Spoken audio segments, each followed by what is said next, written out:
All right. So thank you for joining us today, our day two of the awesome convening. Thank you for being here for day two. We had a wonderful day yesterday. We had a wonderful keynote, a very sobering keynote, which was fantastic, I thought. Uh, so, and we also had great sessions throughout the day. Hopefully, I know you joined us and participated. So thank you. Today, we're going to have another great day. We have this session going on, a concurrent session, and then we have some alumni panels. It's always great to hear from alumni, get some contact information. You know, you never know. So thank you for being here.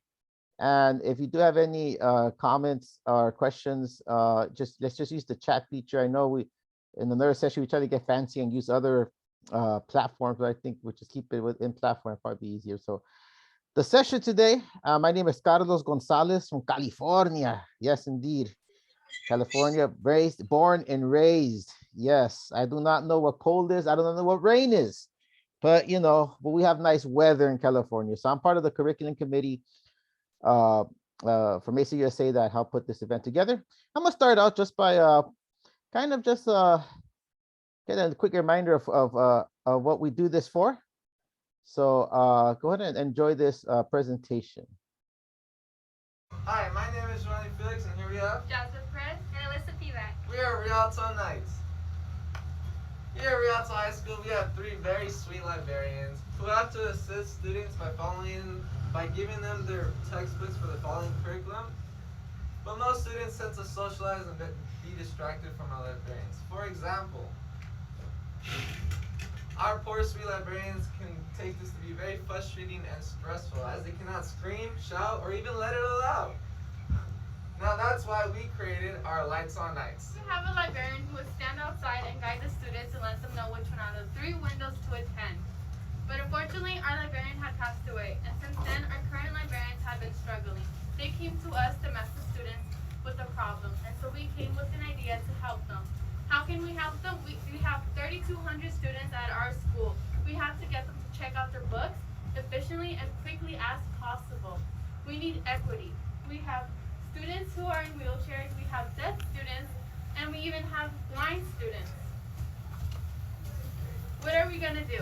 We created something with slides and a speaker. We created an automated system using Arduino. While most of our ideas were from scratch, our lights originated from the Walmart self-checkout stands. And we do have an ultrasonic sensor that detects when somebody walks up to the window. You walk up to the window, and it turns red, which means stop, this window is not available. You walk away from the window, and it turns green, which means, hey, this window is available and we're ready to check out a textbook to you. We do have some special needs such as wheelchair, blind people, and deaf people, and socializers. So we have this. A bilingual speaker. Not only does it speak English, but it does Spanish too, which is very helpful for librarians because they only speak English. This is very efficient and it's a faster way to get our students through the line. We even did a test run, so now instead of taking 25 minutes, it only takes 8 minutes for a whole class to check out their textbooks. Our librarians' voices can now be heard. It's fair to the students, fair to the librarians, and fair to our entire school community. When we interview our librarians, we got a testimonial for them. This is what they had to say. We are very excited to have some technology to help us and all the students to get our assistance faster. And we also took their input and things that they really like. For instance, we included a button as well, which is something that they recommended. And then we have 3D design prints, so we could hide their Arduino and stored it neatly inside all the wires. So for one of our librarians, for instance, her favorite book is The Glass Castle, so we created the book to hide the Arduino stored in there. And then our other librarian really loves King Arthur, so we created this 3D design print of King Arthur. Thank you, students! All right. So oh no, Taking 25 forgot the minutes for the bloopers. class, it only takes 8 minutes for the entire class to check out textbook window. Textbooks. Start over again. Textbook window. Textbook. Because everyone has computers on the. Thank you. And we are Rialto Knights. That All was- right. Wait. Speaker two.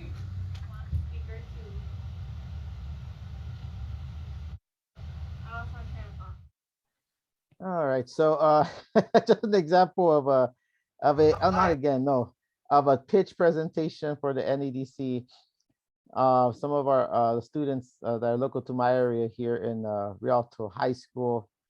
So really cool to watch students do that. And NEDC is a joy to watch, honestly, and to watch students solve problems. Some of them are more serious than others, you know, some of them are very local, some of them are very personal, but to solve problems and to come up with solutions and to be creative and to have fun doing it. That's kind of what we want NEDC to be. Um, so just a quick, for today's agenda, we're gonna go over, we're gonna have a quick introduction, context welcome, what we're doing now, talk about NEDC, and then just advice from the field about how to implement and plan for your NEDC projects and questions and hopefully answers. We'll see if we have any answers, but we'll definitely have a room for questions, all right? And then we'll turn the presentation off, and then we'll kind of see what we chat or what you can unmute yourselves and stuff like that. So just some quick context before we talk a little bit more about, you know, what we saw. And I have another pitch I'm going to show you, because one of the things I think that's important to know about the NEDC and this competition, that it's, you know, a lot of it really is for a lot of students can do this competition. You know, I know we try to limit the competition sometimes, but all kinds of students can do it with their different ideas, their different creativities, and I love that we can bring that out of students. So if anything, you know, leave this session thinking that as much as NEDC is this big competition, it's also an opportunity to get the best out of our kids, to get their creative juices really flowing, and to really get them to solve problems. So just a quick introduction of who I am, a little bit of who I am.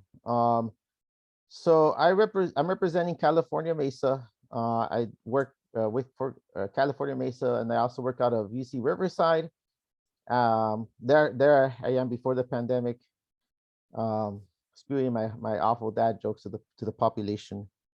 But and of course up north, you know, but what can I tell you about Riverside, where we're at right now, this area here? The Inland Empire region of California has about 3.5 million people, and it's 50 miles east of Los Angeles. So our area is basically the size of a big city, just our region of California. And our UCR center that I've been continued to oversee, we serve over 30 teachers and over 2,000 students pre-pandemic. And during that pandemic, we kind of dropped to 1,000 students, maybe around there. And we're serving between 1,000 and 1,500 students now. But that's just our region. California has 18 Mesa centers. They don't all serve the same amount, but you know, it's big, the scope of the program, and even in our area. Now, here's the thing, though, about our area, though, is that we produce a lot of NEDC projects in our region, in our area. Last year, we had 14 NEDC projects, and during the pandemic, I think we had like 16 NEDC projects that were produced in our center alone. So our teachers are doing something right in getting students to do these NEDC projects. And just to kind of get an idea of, well, kind of California, what it looks like to get to these the higher levels of competition, because I think one of the things that I want to make sure to stress is that you know, we don't want students, okay, it's not going to sound weird, but we want students to do the NEDC because of what the NEDC can accomplish and the amazing things it can do. We want to and to separate that from the competition aspect, you know, and as much as we can, to focus on the goals and what the NEDC is about. It's really pivotal, because all these teams, you know, they you know, only a couple of those teams win, and they'll go to another level competition. And you know, they might not be the ones that make it to state or to nationals, but that's not what's important. What's important is what they've done, the process of doing this project, the process of making a difference in their community. That's what's important. I've worked with NEDC for years. Gosh, ever since NEDC, when that terminology came out. I remember being on the committee when that whole when we actually called it National Engineering Design Challenge, and I've seen it through the years, And I've seen the best and the worst of NEDC. I've seen the ultra competitive part of NEDC, kids that just lose their minds, go just just uh, have to get kicked out of places because they get so upset with their NEDC project. Uh, and I've seen NEDC projects that are designed by not even by the teams themselves. The others come in, outside people come in and help these top students design and build. And it's not even the kids' project anymore; it's someone else's. I mean, I've seen all this stuff in NEDC, uh, and it's all because of the competitive nature uh, that our kids sometimes let take over them. Uh, and so I love this pivot that we've had recently for NEDC, where we're trying to design for a community design for equity. So anyway, I'll talk more about that. But anyway, in California, just to let you know how kind of the context is in our state, we have 18 Mesa centers in California that each have a competition for NEDC and a preliminary competition for Mesa Day. Those 18 centers will send their winners to 4 regional competitions. And from those 4 regional competitions, the winners will advance to a state championship. And after all of that weeding out, you have 2 teams that survive all of that out of those competitions. And again, they're the ones that win the competitions. It doesn't mean that the rest of these projects don't have any value, any worth. They just happen to win the competitions. And that's the thing, though. I mean, we think about all these projects that the kids could be working on, regardless of the competition, regardless of that part of it. The kids are working on these amazing projects, doing amazing work, and it's awesome that we're giving them a platform to do it, right? So, so what is the NEDC? I mean, gosh, for some of you know, some of you don't know, but whatever. But we have these wonderful guidelines that kind of talk to us about what the competitions are, always our quote unquote rules, I guess, if you want to call them that. And I guess my perspective of NEC is that it is the most transformative project we have in Mesa by far. It's open-ended. It's based on this idea of equity. It can really transform your students, your community. It can transform you as you guys students do this. And it really is the opportunity, and one of the only opportunities we have in Mesa for students to make a difference outside of their school, outside of their classroom. It's the opportunity for them to actually go out and engage people in the community, engage issues in their community, and tackle them head on. And it's the way that they can show that they care about what's happening around them. It's an amazing thing. So for some folks, they think of the NEDC as this crazy, unachievable competition. I would challenge you to change that perspective and think of it more as an opportunity for your kids to change their community and change themselves. All right. So that being said, if we get that mindset right, that NEDC is something that's just an amazing experience for our kids that happens to have a competition attached to it, right? How do we implement such a big project like this? How do we go about, and because it's hard enough, to do our Mesa Day projects with our kids, right? I mean, it's hard enough especially coming back from the pandemic. I mean, let's not lie. It was just for kids to do anything that was difficult it was just crazy. It was a crazy time. So how do you do this? How do you implement NEDC, right? Well, and instead of giving you this whole another methodology, another another system, another process, I went to the field, not the field of dreams, like you see here, but I went to the field and actually got some perspective from teachers and perspectives that I've seen from our teachers that do these events and these competitions with our students in California and in my local area. Just over the other many years of doing NEDC, what advice, what ideas were out there from what we heard? So some words of wisdom for you. All right, so here you go. And I've condensed them to 5 things. Okay, so you could have 5 takeaways, and then we'll have a question and answer. We could talk more about it. So word of wisdom number 1. Wow number 1.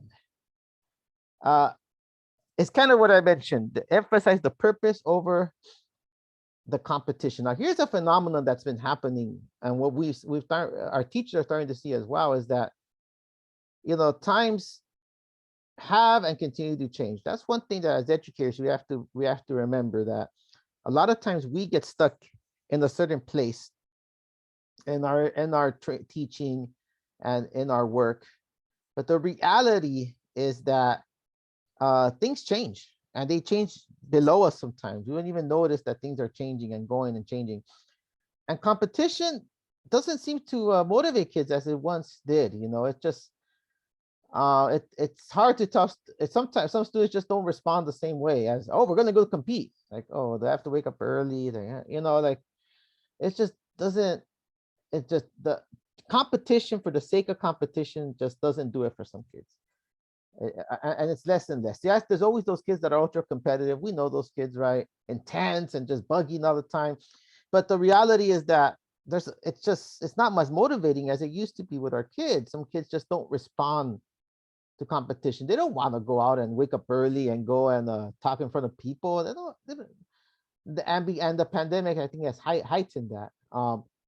So how about we draw on other things to get kids involved? How about on altruism, activism, right? These things that kids are very much more in tune to at times, right?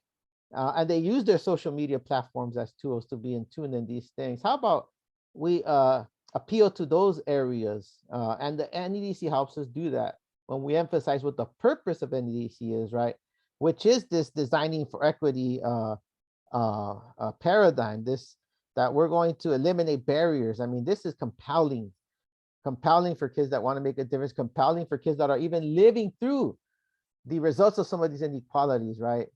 I I teach a class on these types of projects for our Mesa college students, and during the time of the pandemic, some of the kids they designed projects to engage that directly. They one of the kids designed an app that would tell particularly lower income people what were the wait times for their local hospitals and clinics and things like that, if they could get COVID tests, all this stuff that they saw a need for that, and they designed something for it for their community. So that's word with number one, is the fact that we appeal to what's important to our kids, that we engage them in this project doing that. Word wisdom number two, wow, two. It should be a genuine passion project and not your passion project. You see, it's not our project, right? As educators, we're not doing this for the kids, right? A lot of us, we do live vicariously through them when they go to competitions. I've seen you all, yeah, live and die with the competition, but it really, it's the students' project, and they need to completely own it. They need to have the agency, or be given the agency, to own the purpose, plan, and implementation of the project. It needs to be their project. They need to find that real intrinsic motivation to do it, or else they will not be successful. And it's not. And a lot of times it's hard as an educator to motivate kids, but they need to find something that can motivate them, that will get them going, so that they can really complete this project. If they don't find that passion project, it's not gonna, it's just not gonna work. And we can't force these things on kids. We can't force a passion project on the student. They have to find it. They have to identify it themselves. We have to guide them and lead discussions and find out what is it that they are interested in working on and solving, what is affecting them in their communities, what's affecting them and their families. And once they get that hook about something that is personal and real to them, and they do a project around that, it makes all the difference in the world. Because these projects, let me tell you, they're long-ended projects. They're projects that take a while to do. They don't take a few days or a week. They take much longer than that, to really bring out. So making sure that we are equipping our kids with the ability to find projects that they want to do themselves. That could be as simple as having a discussion with your students, a Socratic seminar with them about the needs of their community, the needs in their homes, and kind of drawing out what is real to them. Okay. All right. Doing pretty good there. Wall number 3. Be a coach for what students can and don't know. What does that mean? Well, our teachers that are effective in this, right? They understand and they recognize that when it comes to certain elements of NEDC, and they'll talk more about this in the next session about what those actually are. But there are some things that we can't take for granted that kids know how to do. For example, the difference between a technical presentation and a pitch presentation, right? We can't assume that kids can differentiate between those two, that kids are going to be effective in doing those presentations. So those are the things that sometimes kids need help most in. They might have a good project. They might be passionate about what they're doing already. They might have a great idea, but we all know that if they can't communicate the idea, it's just not worth, what it's worth. It's not, they won't get everything out of it if they can't talk about that idea. And that's where students need coaching, and that's where students need guidance, and that's where students need feedback. A lot of our students, that's where they struggle. They struggle in those communication skills, written and oral. And also, and here's a good one though, and I really from a lot of our teachers, analytical skills to interpret and understand the constraints. Sometimes we'll give our kids rules for a Mesa Day thing, and we expect them to read them and understand them, right? And they should. I mean, we don't write them. We never write the rules at a high, a complex level of vocabulary or grammar, but the analytical skills to interpret and understand constraints, and sometimes that means going over with them, going over the constraints with the students for them to understand what we're actually looking for, or what they're actually looking for. So in the next session that you're going to have about the NEDC rules, that'll be something that to listen to lean back from that, to take back to your students and to kind of go over with them so they know what's expected of them, right? One of the biggest obstacles we had at the beginning of NEDC, that I saw with our teachers and our kids, was that kids, they thought it was a science fair project. All right. So they would literally show up with in their presentations talking about a hypothesis, and then and stuff like that, and nothing wrong with the scientific method and the science fair project, but this is not the same context. But it's because they obviously never really read the rules, or at least never understood the rules. So that happens, right? And that's what, as teachers and advisors for these projects, right? We're not here to help them. We're not here to do the projects for them, but we're here to fill in the gaps for them, right? And coaching them and these things is really pivotal for your students. Wall number 4. Remember, it's 2 more walls. Okay, and then I got one more video, and then we'll open it up. All right, no, don't fall asleep on me now. All right, take another sip of coffee. Coffee is wonderful. Have a plan. Oh my goodness, planning, right? Oh, some of us are good at this, some of us are not. I'm not that good at having crazy plans, but it's really a disservice. All right, and this is kind of what I've seen, and what I've definitely seen successful teachers and NEDC do is or not do. They don't just they don't just throw the kiss to the wolves with this project. I think it's a disservice to give students such a project without at least modeling a plan for reaching that prototype. And I say reaching a prototype because you want, for the project to have any type of impact to success, you have to reach the point where you have a prototype, something to show and talk about, something tangible to talk about, right? And a lot of times we don't we just give it, we don't prepare the kids to plan for this type of project, or we don't engage them in creating a plan for this type of project, a plan that also includes roles for the team members, right? And in the successful projects, we see this. There's a team lead, there's a tech lead, there's a a lead for the communication areas in the team. And that's part of planning so that they know what they need to accomplish or what they need to do to complete their project. Um, Now, here's the thing though. There are good plans for you as a teacher to lead students uh, in this project, right? The Invent Ed process that we've been learning about in the other strand, that's kind of why the purpose of it really is to lead students to these types of complex projects, right?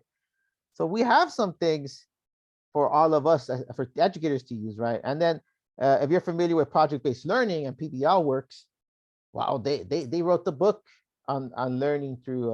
I literally wrote a book or books about teaching through projects, right? So they have some great tools for planning projects with your kids. But here's the thing, though.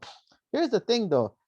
Remember that they need a plan too. A lot of times these plans we are kind of our teaching, learning, our lesson plans, but um, it's so much more effective when they have a plan that they can follow and be accountable to, right? So you kind of know what I mean? It's like we plan out how we're going to teach this, but the kids, if we're really going to make them effective project, almost project managers to do a project like this, you know, without their hand being held, they need to have a plan as well that they can follow and be accountable to. So maybe that's as simple as taking these processes and having the kids apply it, or to package it so the kids can do it themselves, or it could be something simple, right?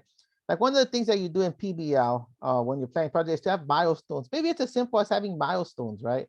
Or forcing the kids to have milestones in their projects to at least so at least they have goals that they need to accomplish so that it moves them along in their project. For example, the milestones could be around the invent process, right?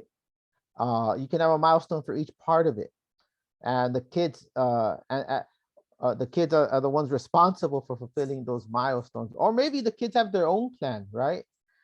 It's the kids to do a project, a big project like this. If you don't have a plan, what happens, and it happens all the time with projects of this nature, is that kids will get lost along the way if they don't have a plan. Um, they'll get disinterested. When it gets hard, they'll give up, or they'll just kind of lag. Yeah, they'll lag, you know, they'll just lag the project, and then the Mesa day comes and they're not ready at all. And there was a team, I remember, that they were doing their presentation, and it was it was exactly that. You know, they kind of had a great idea, they started, they had momentum, but because they weren't organized and had a plan for their project, it was clear that they didn't. Uh, it, Things just got lost along the way, and they showed up to that local competition with a very a haphazard presentation, a prototype that wasn't finished, and they had been working at this months on it, but because they did not have a plan, an end goal or goals, it showed, and they weren't able to fully accomplish their project, and even lost a team member, and all this happened. So it's important that, you know, yeah, we have plans as educators, but that the kids have their own plans, or plans that they connect directly with the plans that we have for them as educators to help them get through this project. Yeah, it's kind of, it sounds like a lot, right? Make our kids project managers, project management, but that's kind of what happens with these kids. The kids that are those self-motivating kids, self-started, they kind of have this project plan mind already, right? But there's some kids that we have to teach them and guide them, and that's kind of why we should at least have some milestones ready for them, stuff like that. So wall number 5, the last one. I'm almost done talking. Identify and empower. One of our teachers that has been very successful in NEDC, what this teacher does is that at the beginning of the year, when he has this group of students, as he goes with them, he kind of starts identifying students that he sees some potential in doing a project like this, right? Now, don't get me wrong, you know, that's always been kind of a thing for the committees over the years about NEDC. Like, who can do the NEDC? I mean, realistically, who can do this project? You know, what history, I suppose, has shown us is that, you know, I mean, I guess NEDC isn't for everyone, right? I'm of the opinion that it can be. I think every student should go through this type of problem solving process. I think every student should do a project that affects their community and is outward thinking. As an educator, that I think every student should have the opportunity. But as far as the NEDC competition, and it's not going to be for everyone, right? Especially with the technical aspects of it, right? I know it's not going to be for everyone, right? But it is for someone, right? And what this teacher does is that the teacher as he goes through those first few weeks of school, and for maybe a month or two, identifies the students that have the leadership potential, the motivation to do this, and those are the students that when that he will focus on, the teacher will focus on and work with and empower to do the competition, right? Um, and they do really well. And yeah, and I mean this